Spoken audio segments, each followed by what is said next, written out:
안녕하세요. 새벽의 축구 전문가 페노입니다. 오늘은 이번 시즌 매력적인 축구를 보여주고 있는 아약스의 전술에 대해서 알아보려고 하는데요. 기본적으로 아약스는 4-2-3-1 전형을 사용하고 있습니다. 그리고 여기서 가장 먼저 살펴볼 선수는 프랭키 데용인데요. 데용은 후방 빌드업부터 공격 전개에 이르기까지 아약스가 만들어내는 거의 모든 플레이를 주도하는 선수입니다. 따라서 아약스는 후방 빌드업을 시작하는 순간부터 데용에게 볼을 건네줄 때가 많은데, 이때 데용은 수비 라인으로 내려가서 볼을 받습니다. 공격을 시작하는 과정에서 좌우 풀백이 높은 지역으로 올라가면 데용이 후방으로 내려가서 3백을 만드는 방식인데요. 이 과정에서 눈여겨볼 만한 점은 데용이 수비 라인으로 내려갈 때 중앙 수비수의 사이가 아니라 블린트의 왼쪽으로 내려가는 경우가 많다는 것입니다. 그 결과 아약스의 경기를 보면 데용, 블린트, 데리흐트 이 3명의 수비 라인이 형성되고 그 앞에 쇠네가 위치하는 모습을 자주 볼 수 있습니다. 그리고 데용은 왼쪽에서 볼을 받을 때 직접 볼을 몰고 올라가거나 동료 선수들과 볼을 주고받으면서 높은 지역까지 전진하게 됩니다. 볼을 빼앗기지 않고 안정적으로 볼을 운반하는 데용 덕분에 아약스는 상대방 진영까지 볼을 전진시킬 수 있는데요.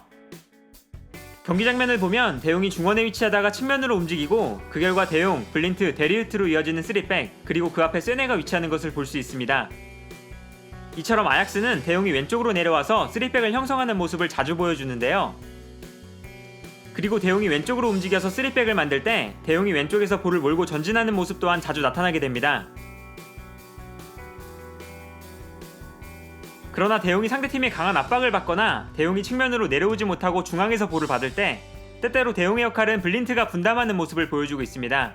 블린트가 데용을 대신해서 높은 지역까지 볼을 운반하는 것인데요. 볼 전개에 강점이 있는 블린트가 중앙 수비수로 출전하기 때문에 데용과 블린트가 유연하게 자리를 바꿔가면서 볼을 전개할 수 있고, 그 결과 아약스는 데용과 블린트가 있는 왼쪽 지역을 중심으로 볼을 전개하는 경우가 많습니다. 아약스의 패스맵을 봐도 왼쪽에 위치한 데용과 블린트를 시작으로 공격이 전개되는 경우가 많기 때문에 선수들이 볼을 잡는 위치가 전체적으로 보통 왼쪽 지역에 형성되는 것을 볼 수 있는데요. 경기 장면을 보면 데용이 전방으로 전진하지 못하고 있을 때 블린트가 빠르게 왼쪽으로 올라가주는 것을 볼 수 있습니다. 따라서 블린트, 데용, 데리흐트로 이어지는 3백이 만들어지는데요. 이처럼 블린트가 데용을 도와주기 때문에 아약스는 볼을 전방으로 수월하게 전진시킬 수가 있고, 블린트는 최후방 수비수지만 높은 지역까지 올라오는 경우가 굉장히 많습니다.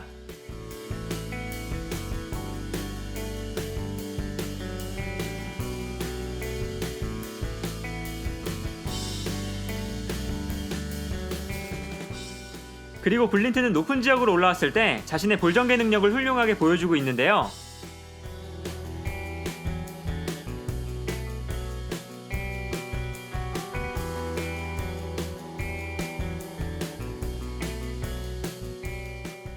이렇게 데용과 블린트 두 선수 모두 볼을 전개하기 위해서 높은 지역까지 올라가게 되면 최후방의 데리흐트가 혼자 남게 되는 경우도 자주 나타나게 됩니다. 이 장면을 보면 블린트와 데용이 높은 지역까지 올라가 있기 때문에 최후방에는 데리흐트가 혼자 남아있는 상황인데요. 이처럼 후방 빌드업 과정에서 데용, 블린트, 데리흐트의 움직임은 아약스의 공격적인 축구 스타일을 분명하게 확인할 수 있는 포인트라고 할 수 있습니다. 한편 공격 지역으로 볼이 전개되었을 때 발견할 수 있는 아약스의 특징은 최전방 공격수 자리에 돌베르와 타디치, 이 두 선수 중에 어떤 선수가 출전하느냐에 따라서 공격 패턴이 달라진다는 것입니다. 먼저 돌베르가 최전방 공격수로 출전하는 경우를 살펴보면 돌베르는 좌우 측면으로 폭넓게 움직여주기도 하지만 기본적으로 최전방에서 상대 수비수와 볼을 경합하는 상황이 많습니다.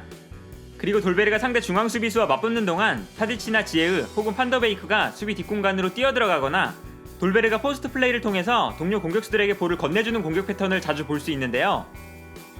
돌베르가 선발 출장했을 때 아약스의 공격 장면을 보면 이처럼 돌베르가 수비수와 볼을 경합하는 상황이 자주 나타납니다.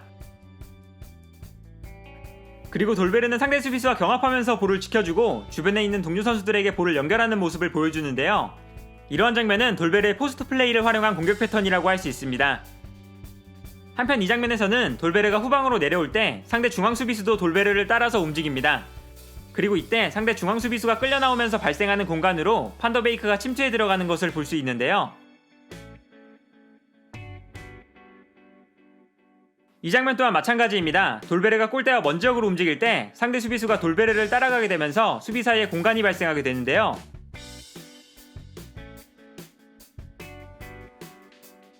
이 공간으로 타디치가 침투해서 좋은 공격 찬스를 잡는 것을 확인할 수 있습니다. 이처럼 돌베르에게 상대 수비수의 시선이 쏠릴 때 주변에 배치되어 있는 공격수들이 침투해 들어가는 움직임 또한 돌베르가 출전했을 때 발견할 수 있는 공격적인 특징이라고 할 수 있습니다.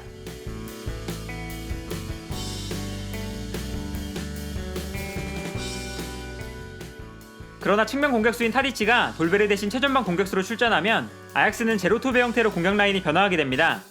그리고 이때 왼쪽 측면에는 네레스가 기용되면서 네레스, 타디치, 지에흐 이 3명의 공격수가 공격진을 구성하게 되는데요.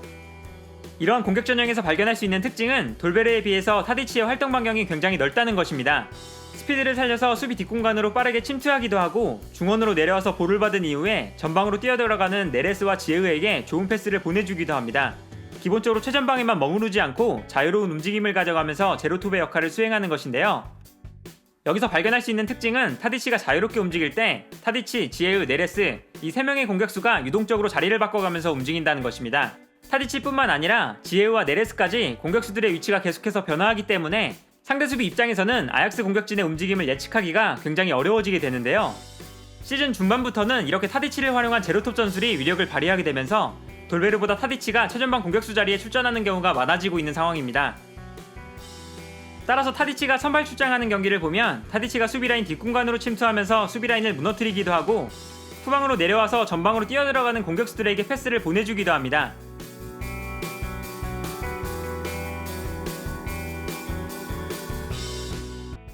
이때 발견할 수 있는 특징은 공격수들 간의 스위칭이 활발하게 이루어진다는 것입니다. 이 장면을 보면 타디치가 다소 낮은 위치로 내려왔을 때 전방에는 타디치 대신 네레스가 최전방으로 올라가 있습니다.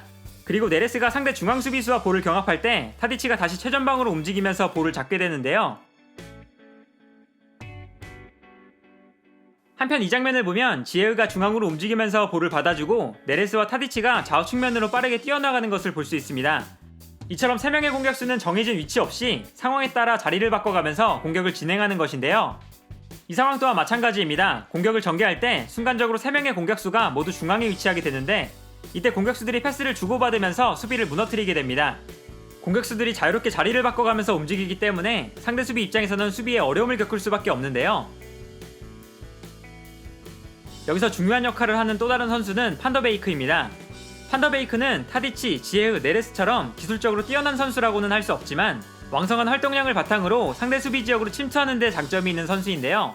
판더베이크는 자신의 장점을 살려서 타디치가 자유롭게 움직였을 때 전방으로 올라가서 최전방 공격수의 공백을 메워주는 역할을 수행하고 있습니다. 타디치가 움직이면서 상대 수비수를 끌고 나오면 이때 발생하는 공간으로 판더베이크가 침투하거나 반대로 판더베이크가 전방으로 올라가면서 상대 수비수가 전진할 수 없게 되었을 때 타디치가 볼을 받을 수 있는 공간이 발생하는 것인데요. 경기 장면을 보면 이러한 특징이 명확하게 나타납니다. 이 장면을 보면 타디치가 측면으로 이동할 때 판더베이크는 페널티 에어리완으로 침투하는데요. 판더베이크가 전방으로 움직여주기 때문에 타디치가 측면으로 이동해도 최전방에 공백이 발생하지 않게 되는 것입니다. 그리고 이 상황에서는 타디치가 볼을 받으러 내려올 때 판더베이크는 최전방으로 높게 올라가는데요. 판더베이크 때문에 상대 중앙 수비수들은 타디치를 견제하기 위해 올라올 수가 없고 그 결과 타디치가 볼을 잡을 수 있는 공간이 발생하는 것을 볼 수 있습니다. 이처럼 판더베이크는 타디치의 자유로운 움직임을 보완하는 역할을 맡고 있는 건데요.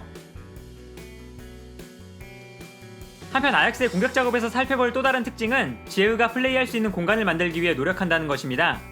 지에흐는 아약스의 공격 라인에서 가장 창의적인 플레이를 하는 선수고 아약스는 지공 상황에서 지에흐에게 플레이메이킹을 맡기는 경우가 많은데요. 이때 주목해봐야 하는 것이 바로 오른쪽 풀백으로 출전하는 마즈라우이의 움직임입니다. 마즈라우이는 공격 상황에서 지에흐의 움직임을 도와주는 역할을 수행하는데 기본적으로 지에흐가 중앙으로 움직일 때 측면으로 움직여서 수비를 분산시켜주는 역할을 수행합니다. 그리고 여기서 재미있는 부분은 반대로 지에흐가 측면에 위치할 때 마즈라우이가 중앙으로 이동하는 경우가 많다는 것입니다. 마즈라우이가 중앙으로 움직이면서 상대 수비가 측면으로 움직이지 못하게 만들고 이때 지에흐가 측면에서 볼을 잡을 수 있는 공간이 발생하는 것인데요. 마즈라우이 덕분에 지에흐가 측면에서 여유롭게 볼을 잡을 수가 있고 따라서 아약스의 경기를 보면 지에흐가 측면에서 좋은 공격 찬스를 만들어내는 것을 자주 볼 수 있습니다. 이 장면을 보면 지에흐가 측면에 위치할 때 마즈라우이는 중앙으로 이동합니다. 그리고 마즈라우이가 중앙으로 움직이면서 볼을 받기 때문에 상대의 측면 수비수와 측면 미드필더는 마즈라우이에게 시선이 쏠릴 수밖에 없는데요. 이 과정에서 측면에는 공간이 발생하게 되고 지에흐가 여유롭게 볼을 잡을 수 있게 되는 것입니다. 이 장면에서도 지에흐가 측면에 위치할 때 마즈라우이가 중앙에서 움직이기 때문에 상대의 측면 수비수와 측면 미드필더는 측면으로 움직일 수가 없는데요. 따라서 지에흐는 아무런 압박을 받지 않는 상태로 볼을 잡게 되고 여유롭게 날카로운 크로스를 보내줄 수 있게 됩니다. 이 상황 또한 마찬가지입니다. 마즈라우이가 중앙으로 이동할 때 지에흐가 여유롭게 플레이할 수 있는 공간이 발생하는데요. 그 결과 지에흐가 마음껏 볼을 몰고 들어오면서 득점까지 기록하는 모습입니다.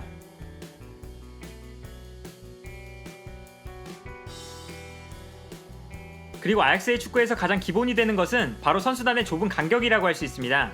아약스는 최후방 수비 라인부터 최전방 공격 라인까지 굉장히 좁은 간격을 형성하는데요.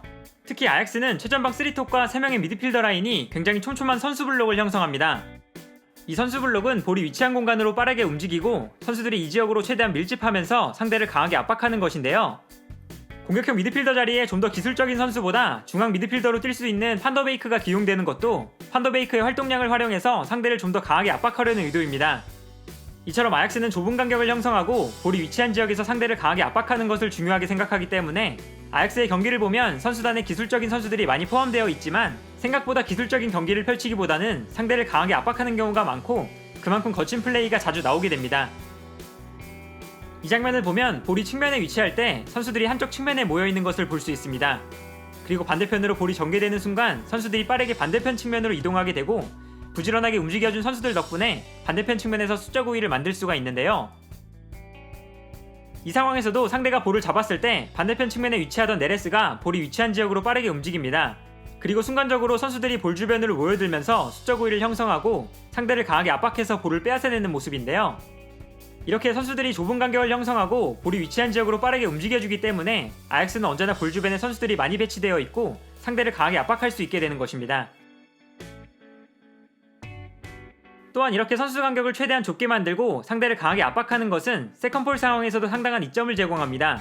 아약스는 공격 지역으로 볼을 전개했을 때 공격수와 상대 수비수가 볼을 경합하는 상황에서 흘러나오는 볼을 빠르게 선점하거나 반대로 수비 지역으로 볼이 넘어왔을 때 떨어지는 볼을 향해 저돌적으로 달려드는 모습을 자주 보여주는데요. 기본적으로 선수단의 간격이 좁기 때문에 볼이 위치한 지역에서 아약스가 수적 우위를 만들 수가 있고 아약스는 대부분 젊은 선수들로 구성되어 있는 선수단의 특성을 최대한 살려서 빠른 기동력과 왕성한 활동량으로 상대보다 먼저 세컨볼을 차지하는 데 큰 강점을 보여주고 있습니다.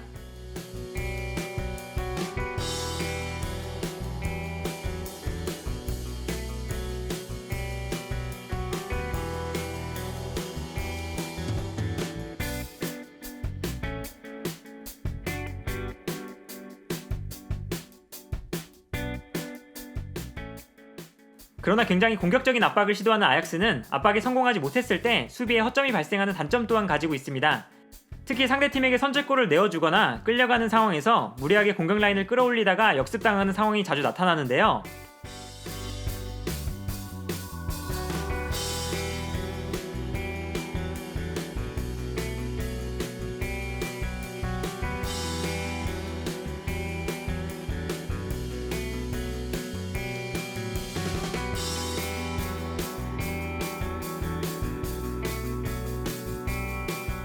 내용을 정리해보면 아약스는 저돌적인 압박을 중심으로 굉장히 공격적인 경기를 펼치는 팀입니다.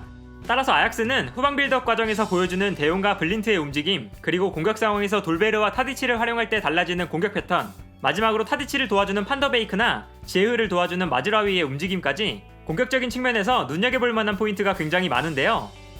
이러한 아약스의 공격적인 축구는 성공을 거두면서 현재 챔피언스리그 8강과 리그컵 결승, 그리고 리그에서는 우승 경쟁을 펼치고 있고 그 결과 이번 시즌 참가한 모든 대회에서 우승을 노리고 있습니다.